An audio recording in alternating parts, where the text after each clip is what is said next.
Good afternoon, everyone. Thank you so much as you're connecting to the call today. Welcome to this month's Food System Advocacy Community Call. We're so excited to have everyone here.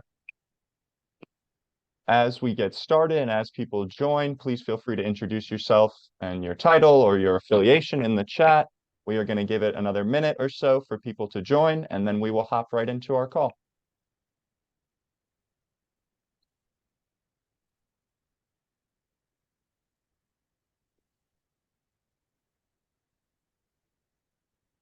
Good afternoon and welcome to those who are joining. We will get started here in about 1 minute.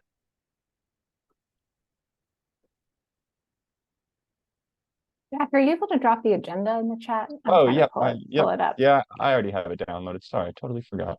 No worries. I knew you were prepared, more so than me. Here is our agenda.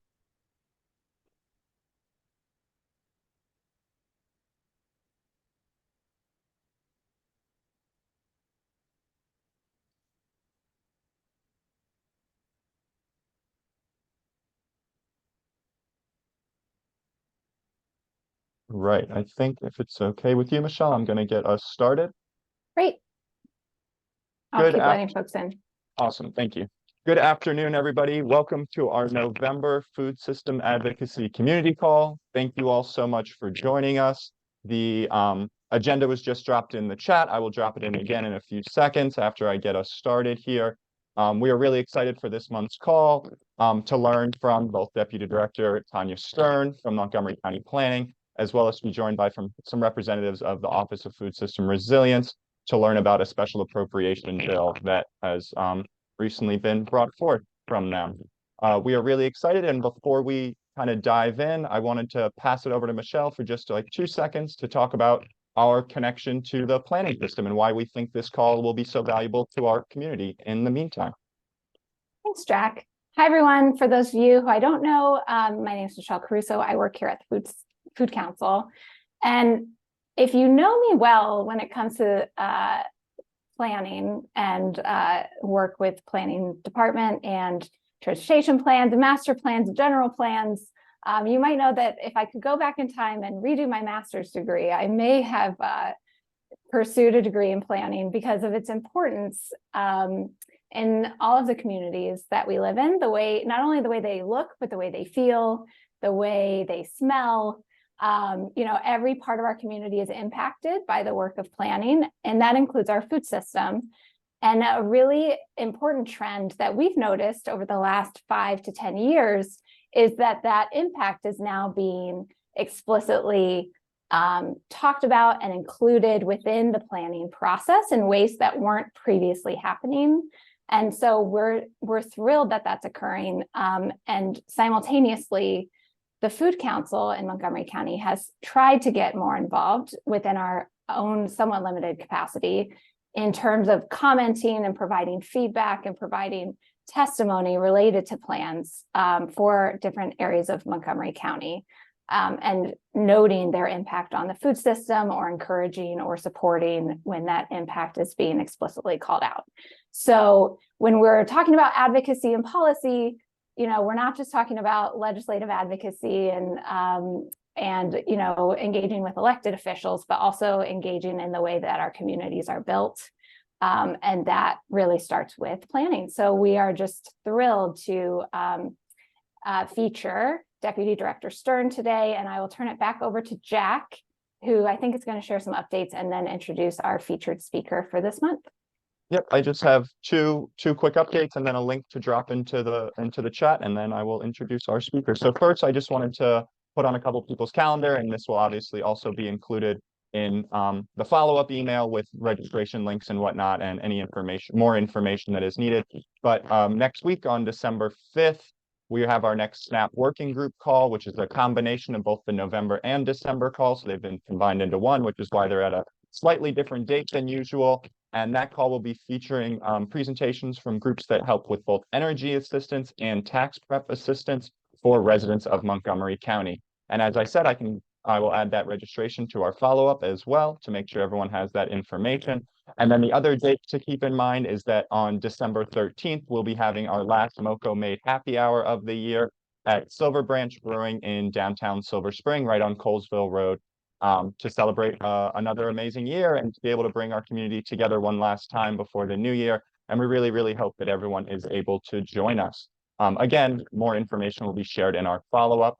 I also am quickly dropping in the chat to go along with what Michelle just talked about. I am dropping in a chat a link to our public policy tracker. So all of our recent testimony related to planning, as well as other things, of course, sign-ons, any testimony from the last General Assembly session can be found in that public policy tracker, and the links to the actual testimony are in there as well, if anyone is interested about how we have become more involved in planning.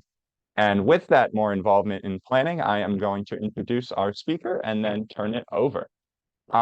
Ms. Tanya Stern serves as Deputy Planning Director overseeing countywide housing policy, zoning, growth management, multimodal transportation planning, and historic preservation, real estate, economic, and demographic analysis, IT/GIS, and agency management services, including budgeting, HR, communications. She served as an advisor for the Thrive Montgomery 2050, the county's new general plan.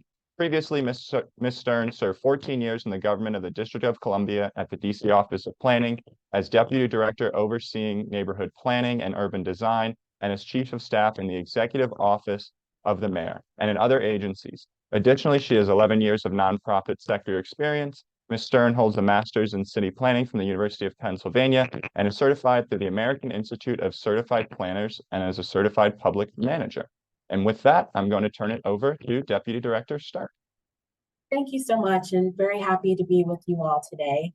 I'm getting over a little bit from a cold, so if my voice sounds a little scratchy, that's why, but I am here and very excited to be with you all. I also wanted to mention as part of my bio that I also recently served as acting director for the planning department, where I was responsible for overseeing all of our functions for a little over a year. We now have a new director, Jason Sartori, who just started this week. But again, I'm very happy to be able to have this opportunity to talk with you about our work as land use planners and how it intersects with food systems. So I do have a presentation. Let me get that teed up.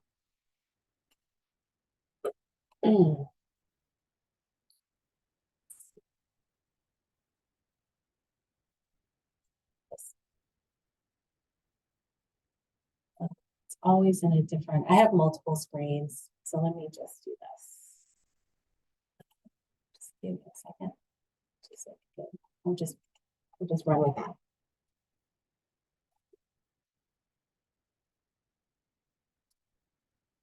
So just want to talk a little bit about the Montgomery County Planning Department, if you're not familiar with us.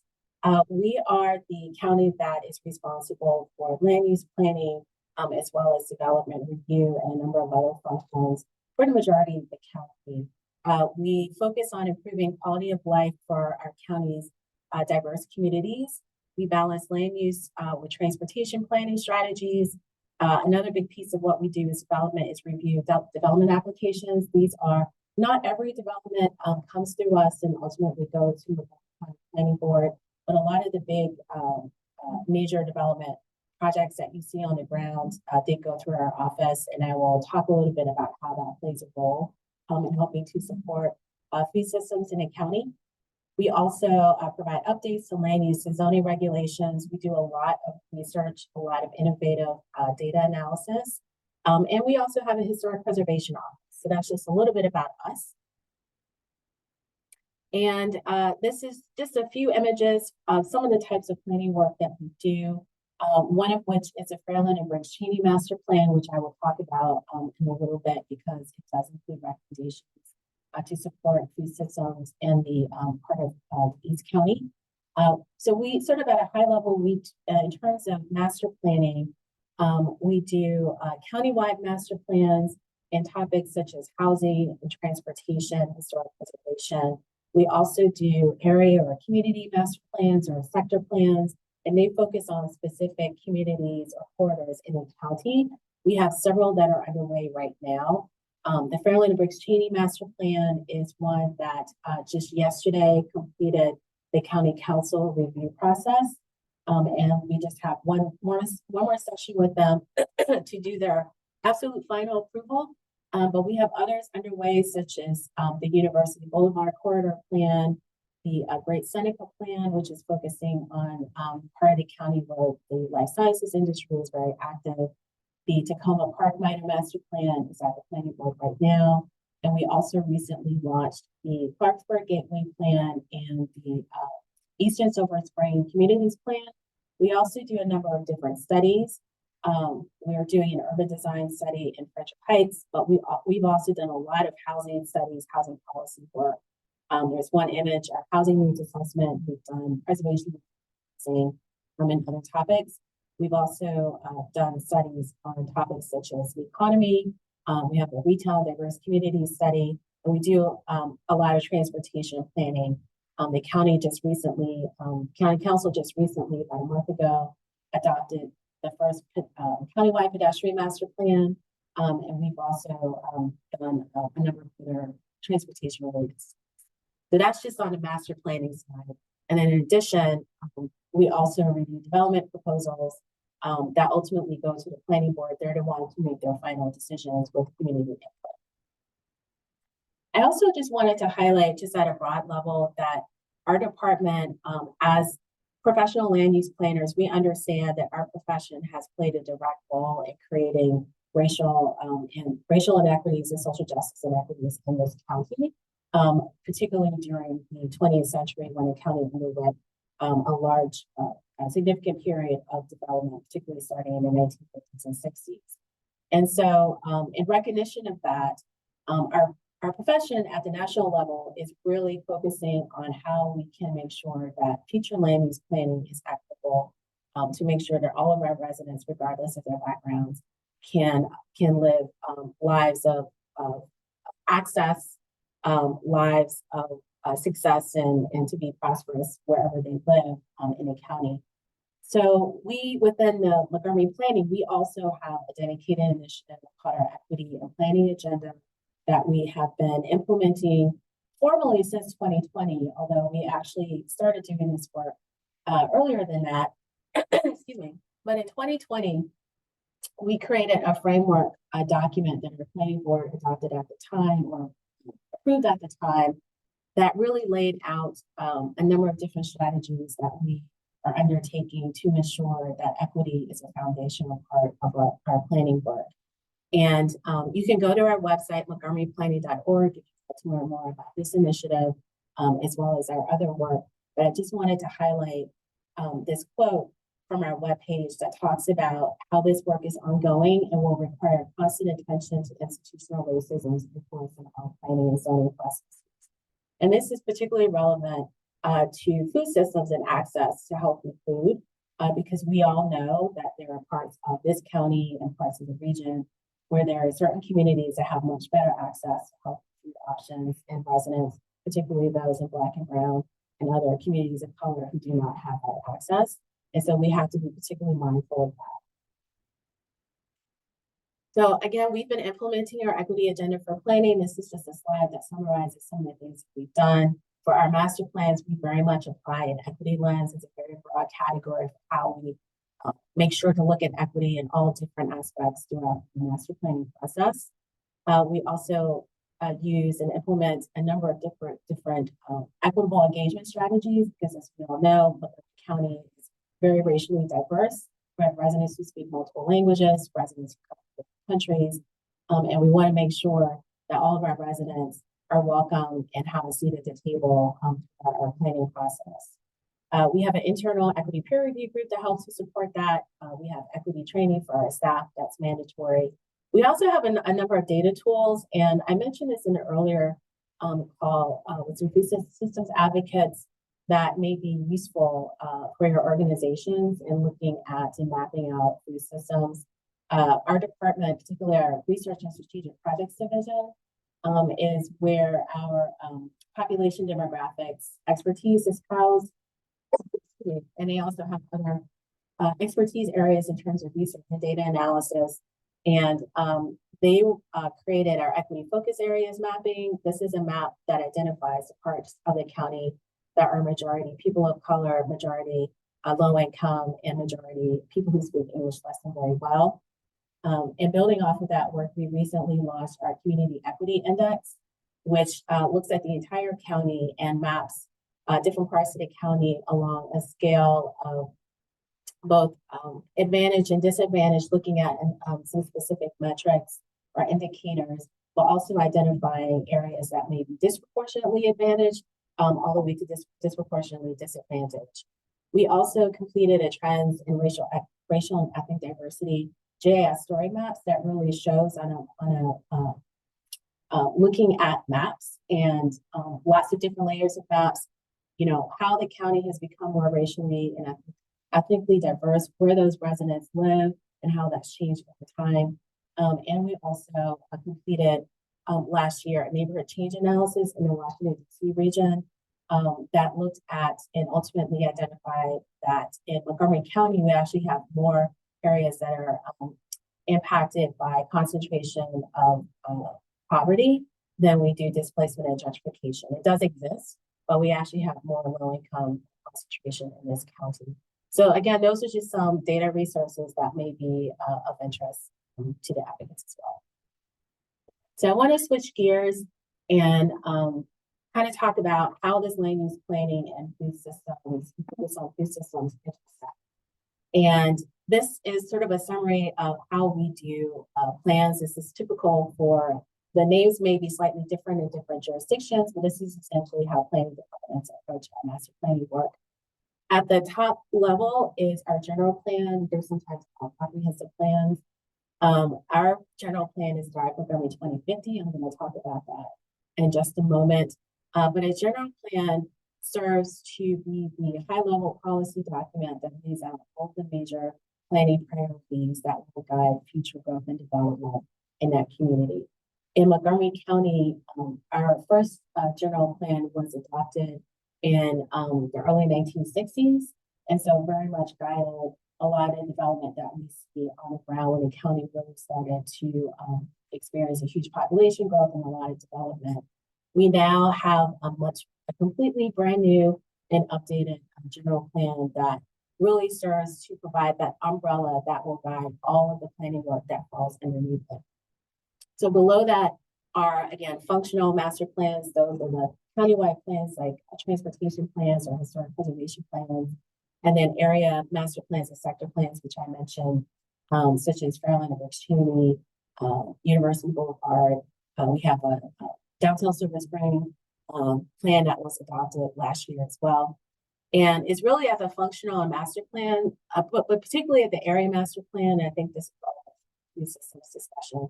That's where you can focus on specific areas in the county and get down to the ground level, so to speak, and apply those big policies that are in a general plan and look at how you actually apply that to specific places.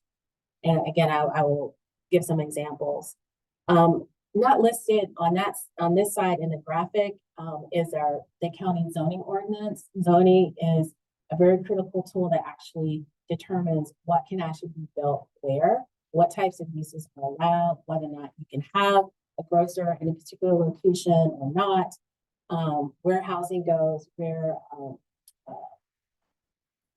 retail and other commercial functions, parks, etc.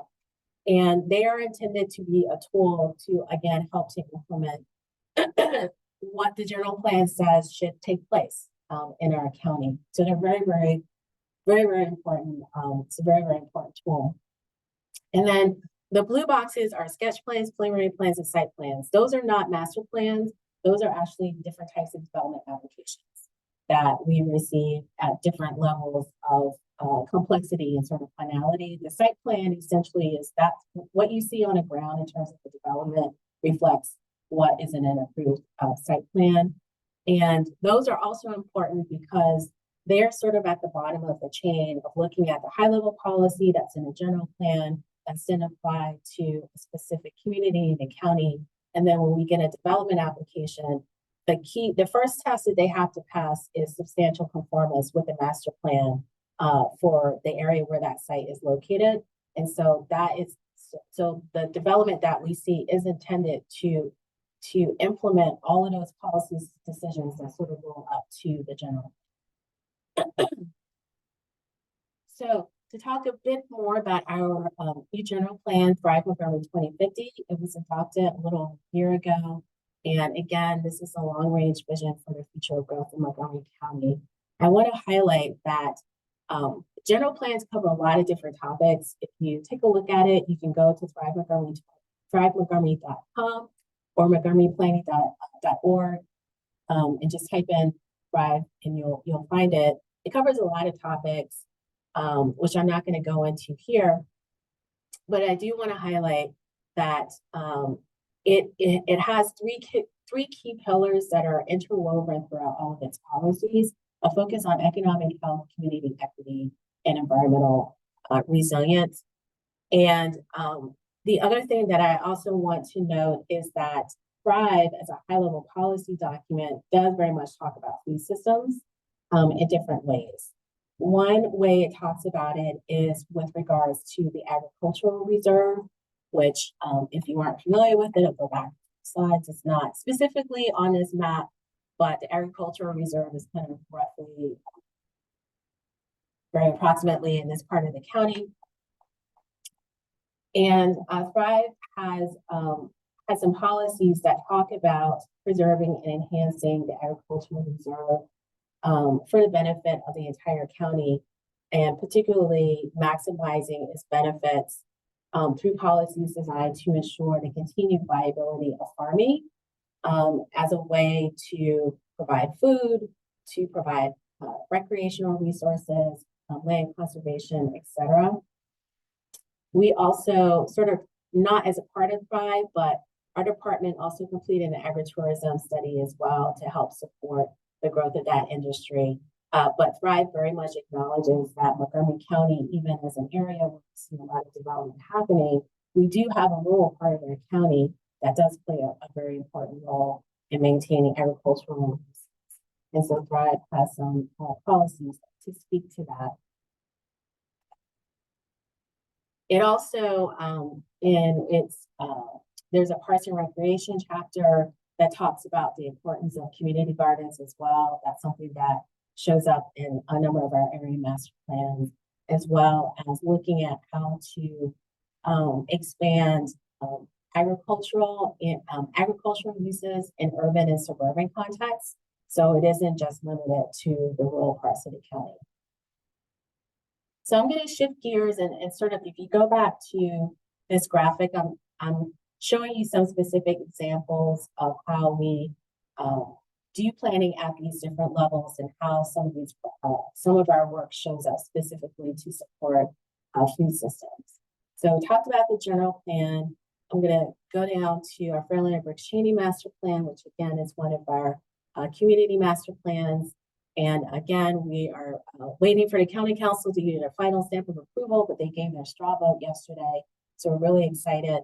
This plan is particularly important because it focuses on part of the East County, which through previous land use planning decisions, including in a minor update to our previous general plan in the early 1990s, specifically took out major the 29 corridor as a growth corridor in our general plan. And that what that meant was that the county at that time decided that that part of the county should not be a place to focus public and private investment. A lot of that went to other parts of the county.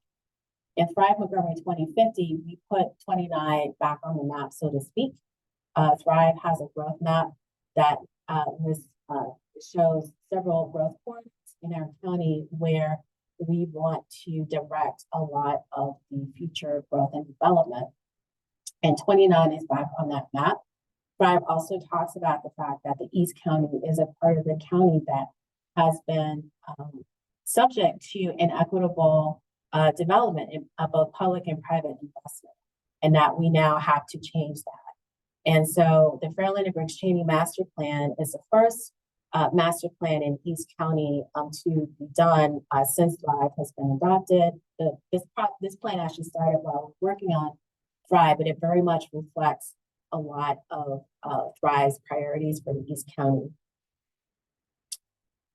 So just very quickly, just showing the master plan vision for the Fairlane Briggs Cheney area. One thing I forgot to mention, and this is very relevant, you see racial equity and social justice in the middle. The Fairlane Briggs Cheney community is majority Black, both African American and residents who are who've immigrated from African countries and other countries. And so we did a lot of equitable community engagement there. I'm happy to answer questions about that, but we really want to make sure that this community, through our master plan, will get the same access to innovative food systems, to connected trails and pathways, to better transportation options, to more development to support those communities, just like other parts of Montgomery County. And so the master plan vision really reflects this.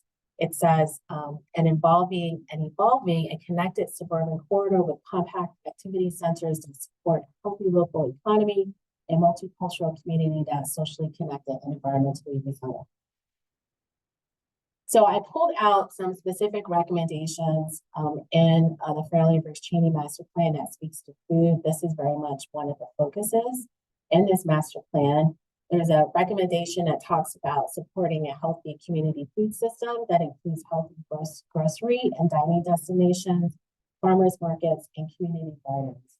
And you may or may not know the Montgomery County Parks Department, which is a sister agency to Montgomery Planning. They're part of the Maryland National Capital Planning Commission. Recently opened a community garden in this area. I'm going to forget the name right now. I've actually been to it a couple of times. But it's a really, really great resource. This master plan also has a number of recommendations to change the zoning to allow more mixed uses, particularly along the 29 corridor and other activity centers within this plan area, so that residents will be able to, in the future, have more options to access grocery stores and other food options to expand the options that they have now. And there are also some community health and culture recommendations that specifically intersect with food systems, conducting a food system study for a more robust local food system, looking at all the way from growing and processing to distribution, sales, consumption, and waste management. Consider an agricultural technology facility with demonstration or community gardens, educational programming, produce sharing, direct-to-consumer sales, and R&D of new trends in climate resilient, sustainable systems for communities, promoting great job opportunities. This plan also supports and recommends the establishment of a community advisory committee, and this is really important. This is something that we do with a number of our master plans to make sure that the community can play a role in helping to support the implementation of the plan. And then some additional recommendations related to this.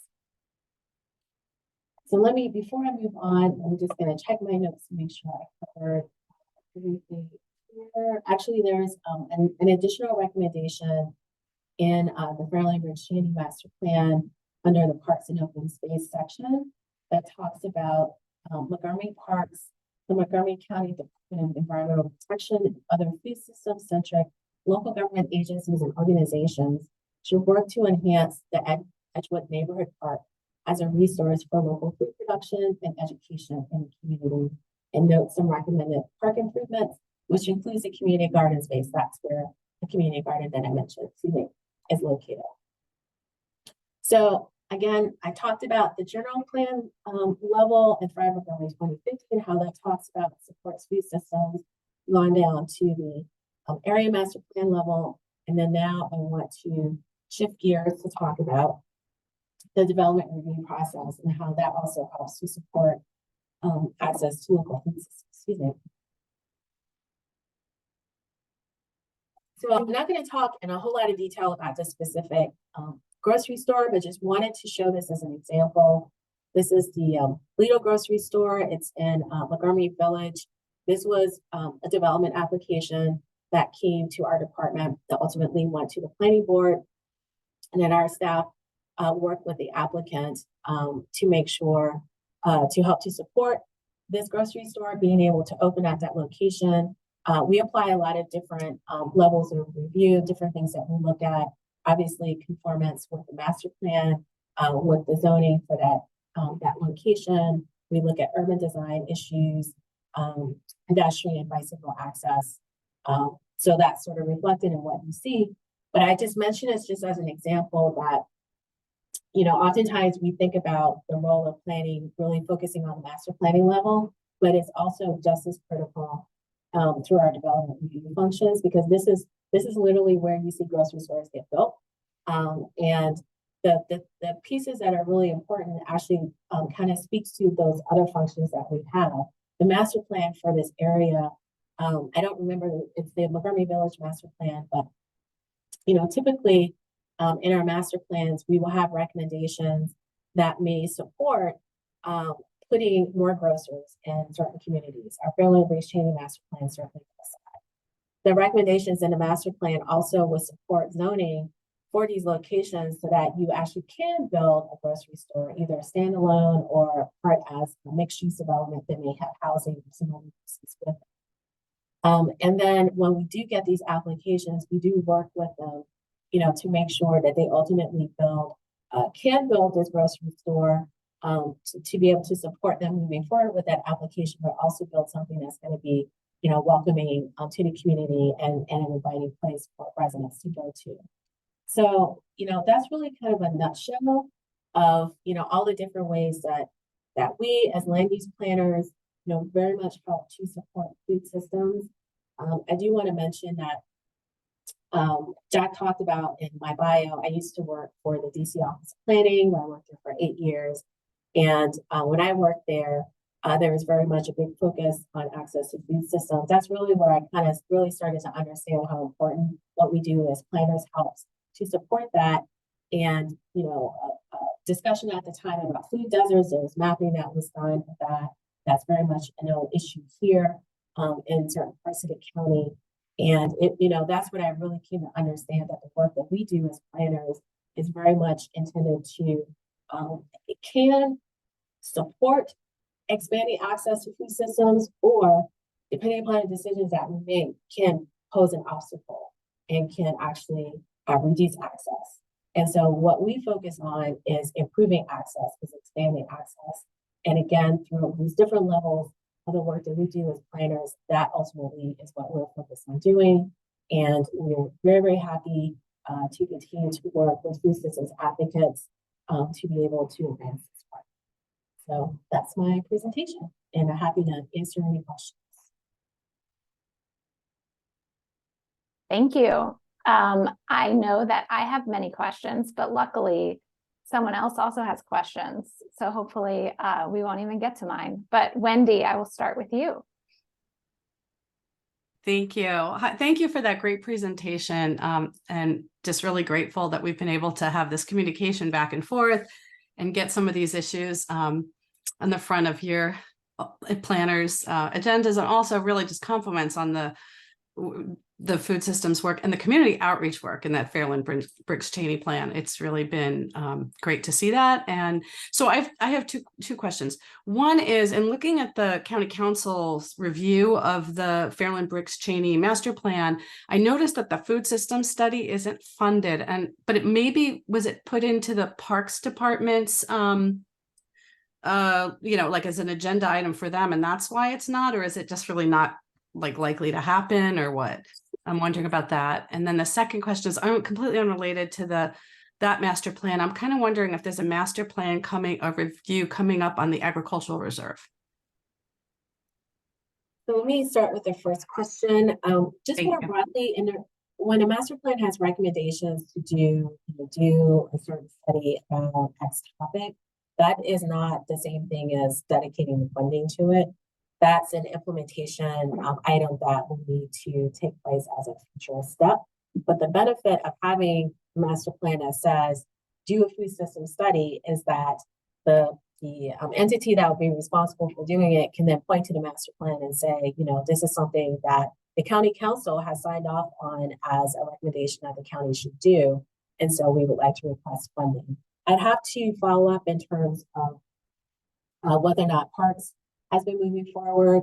We just started our budget process for the next fiscal year. I don't recall off the top of my head, but I can get more information about it. And then with regards to the agricultural reserve, there is a much older master plan from, I believe, 1980s. It was quite a number of years ago that focused on the agricultural reserve. What we've been doing in Montgomery planning is previously we've done, and when I mean previously, I'm talking about the 80s and 90s particularly, we did master plans, area master plans that covered huge geographies. And what we've been doing more recently is updating those master plans at smaller geographies. So a master plan that covered a much larger area, we're doing an update that covers a part of that. And so that's the approach that we take now, because you can be much more finer grained and have recommendations that are much more tailored to those communities.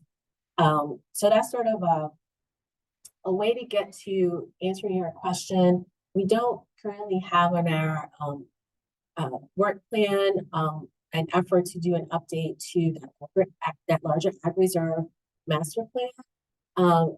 Having said that, we have updated some updated master plans that cover communities that are within the ag reserve.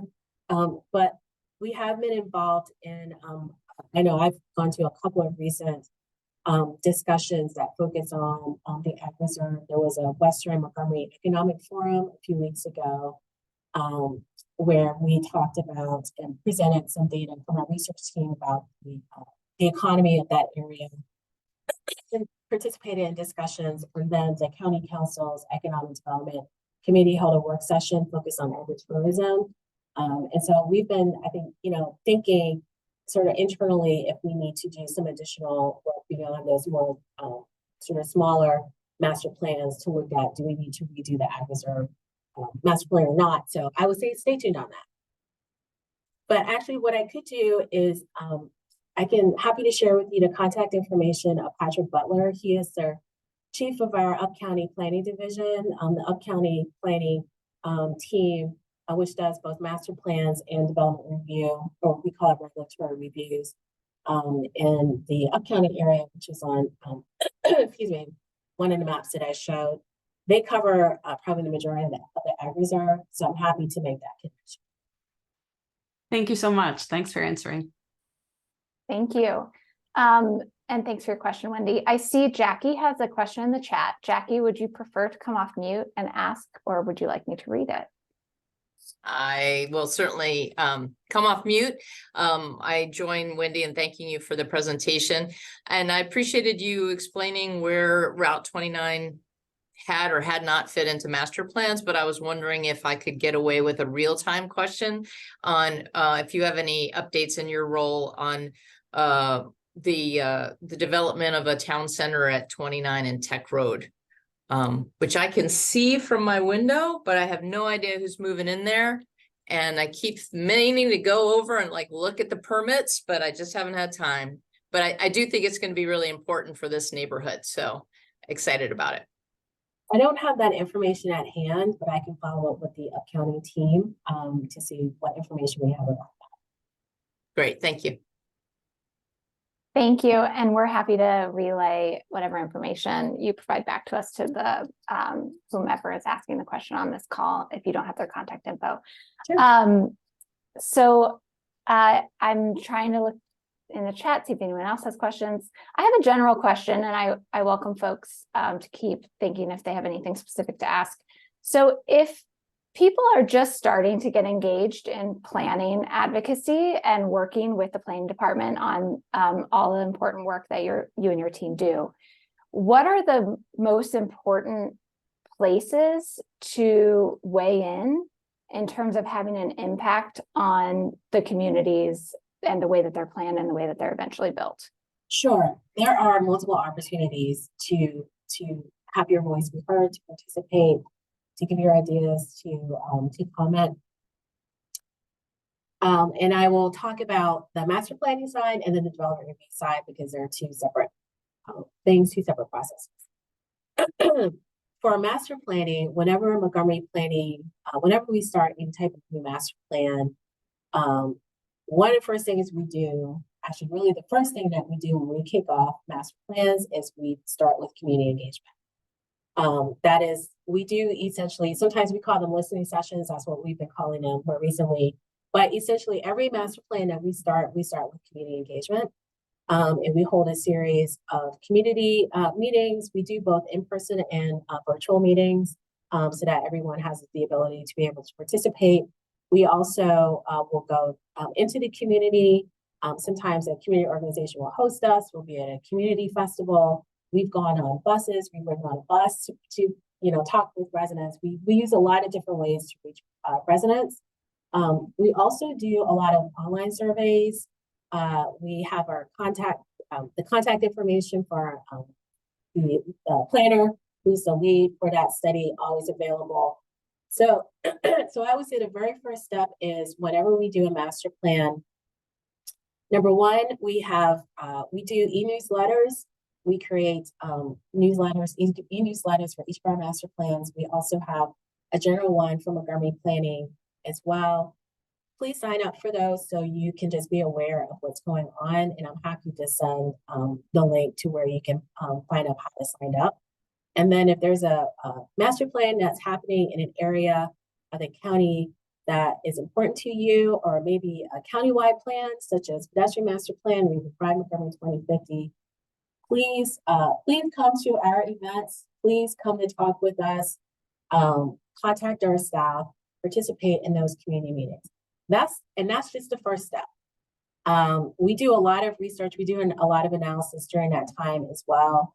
And then once we've gotten some sort of initial research, initial listening done, we will go back out to the community and have further conversations with the community. We'll work with them to develop vision and other initial components of a master plan. And then later on, once we have preliminary recommendations, we go back out to the community and share those to get their input. And this is all before we actually write the draft master. So there are already at least 3 opportunities, sort of 3 buckets to weigh in before we write the draft master plan. Once we do write the draft master plan, it's called a working draft plan. We present it to the planning board, and then they hold a public hearing. And that's the beginning of the first stage of the formal review process. The planning board, I didn't talk about the planning board if you aren't familiar with them. They are 5 members who provide oversight over the planning department and the parks department. All 3 of us are part of the Park and Planning Commission. The board are appointed by the county council. Their role is, with regards to master plans and with zoning, is to serve as land use advisors to the county council.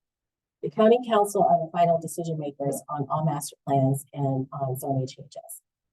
And so for every master plan, draft master plan that we produce, it has to go through the planning board's review process, and they hold a public hearing.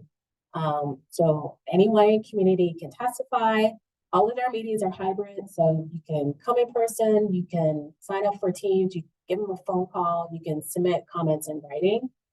And then they go through a series of work sessions with us to discuss the draft recommendations and to make any changes, to discuss community input that we've heard. And then ultimately, when that's done, then it becomes a planning board draft plan, and then it goes to the county council. And then the county council starts their public review process, formal process. So they hold a public hearing as well, where the community can testify and provide feedback, and then they hold work sessions with us. And then ultimately it goes through a committee, it's the Planning, Housing, and Parks Committee. And then once they've made any changes, then it goes to the full council. Full council has their own work hearings, and then they finally will adopt a plan. So essentially, if you think about it sort of as 3 big buckets, the opportunities for you to participate and weigh in on master plans is during the planning development process with the planning department, and we have multiple opportunities, multiple stages to do that. Then at the planning board, when they hold their public hearing, and then at the county council when they hold their public hearing. With regards to the development review process, developers are obligated to hold to go out and talk to the community with their development proposals. It's usually not for probably the smaller ones, but typically that's basically what they're expected to do, to go out and talk to the community themselves. And then when they submit their development application, it goes through a very thorough review process led by our department that other agencies weigh in on. Fast forward, it then goes to the planning board, and our staff are there to present the application and our recommendations in terms of approvals and any conditions that the board should apply, any changes that we want. The applicant is there, but the most important part is that that is also a public hearing. So community members can also testify at every development application, regardless of what size it is. It could be literally one lot for a new house, or a 200-foot tall building. But community members also have the ability to testify there as well. You can submit written testimony. You can testify during the board's during the board's meeting. So, the key thing is that there are lots of opportunities to get involved. We want to hear from residents. We want to hear from advocates. We definitely want folks, particularly as we're developing master plans, we do want folks to be very much engaged. We do a lot to try to get residents, advocates, and others to be engaged. And if you're members of organizations, we definitely would like to ask you to help us get the word out so we can get even more people involved. And there's really a simple thing that you can also do. You can always email us, call us, anyone in leadership, any of our planners who are on staff, whether it's for master plans, development applications, we are very much reachable. So we hear from folks outside of those specific processes as well. But again, we definitely encourage you to sign up for newsletters, stay engaged. We're on social media. We do get information out a lot of different ways. So we definitely, encourage you to be involved. Thank you. And I think that we need to wrap up. And we've gone a little bit over time, but for those who are time sticklers like me, don't worry, Heather texted me and said it was fine. So Deputy Director Stern, I just want to thank you so much for dedicating so much of your busy schedule to helping us understand the intersection between food systems and planning and the ways that we can all get involved. We'll definitely send those opportunities for additional engagement with planning in our follow-up materials to this group. So we will send those links that Deputy Director Stern mentioned. Great. And we look forward to continuing our engagement with your office and your department, and keeping food systems in mind as this work continues. So thank you so much for all that you do. Great. Thank you all so much. And with that, we are turning to our next featured speaker of the meeting, which is Heather Bruskin, who many of you know is the Director of the Office of Food Systems Resilience, with a really timely opportunity to share that is happening now, going through the County Council approval process. So Heather, I will turn it over to you to share more information about the special appropriation. Yeah, thanks so much, Michelle and Jack and the Food Council for welcoming me back to your spaces and for the chance to be here today. And I have to say, it's a little bit of a Leadership Montgomery shout out this entire program because Deputy Director Stern and I just finished the core program together last year. So, so I'm excited to connect with her and the critical work our colleagues at planning are doing. So, hello everybody. I am here just to share an update mostly on how plans are moving forward for continued funding for food security initiatives in FY24, as well as implementation of the Childhood Hunger Plan, which was officially released a few months ago in September under the leadership of Council Member Gabe Albornoz, as well as our County Executive Mark Elrich, and in partnership with MCPS, and thanks to the leadership of the Food Council for shepherding the creation of that plan. So just kind of an update on what is going on right now. There was released, the county executive made submitted a request to County Council for a special appropriation for just over $11 million for food security initiatives for FY24. There was a public hearing yesterday, and thanks so much to MASSA for speaking on behalf of the Food Council at the public hearing. It's a little bit disjointed with special appropriations sometimes because the hearing was before the work session on the appropriation. So the details of kind of what is included in the funds have not been publicly communicated yet. So I think if we'd had this conversation in 2 days or even tomorrow, we could be a little bit more direct, but just following the traditional pathways, I encourage all of you to take a look at the County Council website for the agenda for the work session, which will be held either at 11 or 12 o'clock on Friday morning. And so that will be a joint committee work session with the HHS committees and the government operations committees of County Council. And so in that work session, we will go through all the details and answer their questions related to what's included in the special appropriation. But I can share that in the meantime, you're welcome to go back and look at the presentation that was given by representatives from the Food Council, our Office of Food Systems Resilience, and MCPS related to the recommendations of the Childhood Hunger Plan, because that really does begin to get into some of the strategies for how this plan can be operationalized, and which is captured in the special appropriation. So just to recap, the special appropriation, which is pretty high level as is typical with such things, is posted online.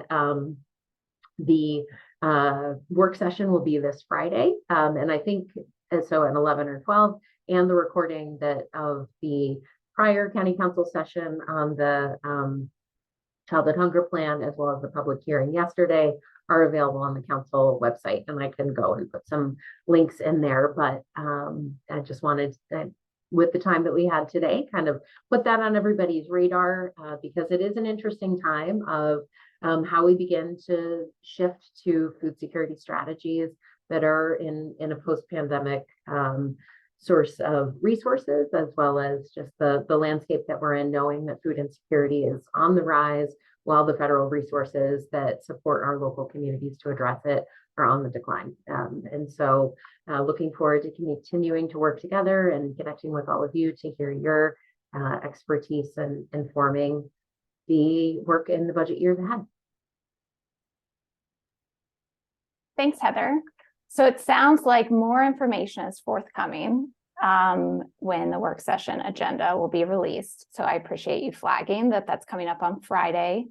Does anyone, given that we know Heather can probably not share many details, does anyone have any questions for her about the special appropriation process? And Heather did mention, and for full disclosure, the Food Council did officially testify in support of the special appropriation yesterday. And I think one thing that is of note that I don't know, Heather, if you mentioned, is that the food staples program, which is a component of the special appropriation, was only funded in FY24 for the first 6 months of the year. So this is timely in order to continue that food security funding support, in addition to shifting towards those longer term strategies and recommendations within the strategic plan to end childhood hunger. And we look forward to seeing more details about that particular piece when it is released in a few hours or a few days. Yeah. And so as part of the budget approach for food security initiatives in FY24, the decision when council was working on the budget process was to revisit as we had information on how food insecurity rates were trending as the year progressed, to determine what the full year of what additional funds would be needed as FY24 proceeded. So I just put in the chat box the link to the agenda right now. It just says it's coming today.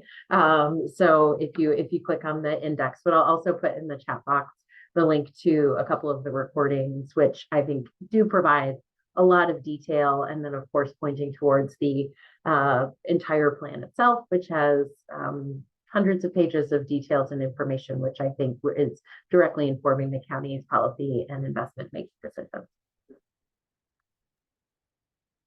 Thank you. Any questions for Heather?